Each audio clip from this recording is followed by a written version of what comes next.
শশা দিয়ে খুব সহজভাবে এবং খুব স্বাস্থ্যকর রায়তা বানিয়ে দেখাচ্ছি।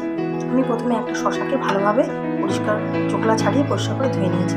এই শশাটাকে এবারে আমি একটা গ্রেটারের সাহায্যে গ্রেট করে নেব। আমার গ্রেটার নিয়েছি, তার সাথে আমি এইভাবে গ্রেট করে নেব শশাটাকে। আমি গ্রেটারের সাহায্যে এভাবে সরু সরু করে গ্রেট করে নিয়েছি। এবার এই যে জলটা আছে এটাকে আমি চিপে ফেলে দেবো। শশাটা যখন আমি দুধের সাথে মেশাবো তখন পাতলা হয়ে জল জল লাগবে।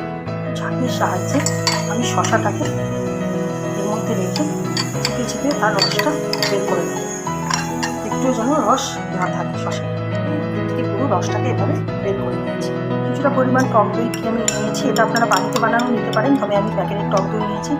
আমি অ্যাড করছি বিট নুন আর চিনি, অল্প পরিমাণে চিনি দিয়েছি আর বিট নুন।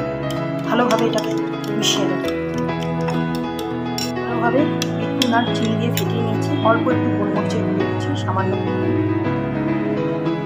এবারে যে শশাটা আমি রেখেছিলাম রস ছিল, সেই শশাটাকে এর মধ্যে দিয়ে দিচ্ছি। শশাটাকে এবার ভালোভাবে আমি দইয়ের সাথে মিশিয়ে দেবো। খুব সহজেই এই রায়তাটা তৈরি হয়ে যায় এবং খুব স্বাস্থ্যকর। এই গরমে শশা টক দই সবই আমাদের জন্য উপকারী। ভালোভাবে এটাকে মিশিয়ে দিচ্ছি। ভাজা মশলা অ্যাড করছি, আপনারা চাইলে এটাকে স্কিপও করতে পারেন, যেহেতু আমার ভাজা মশলার ফ্লেভারটা ভালো লাগে এই জন্য আমি এটাকে আমি একটু পুদিনা পাতা দিয়ে এটাকে ডেকোরেট করে দিয়েছি।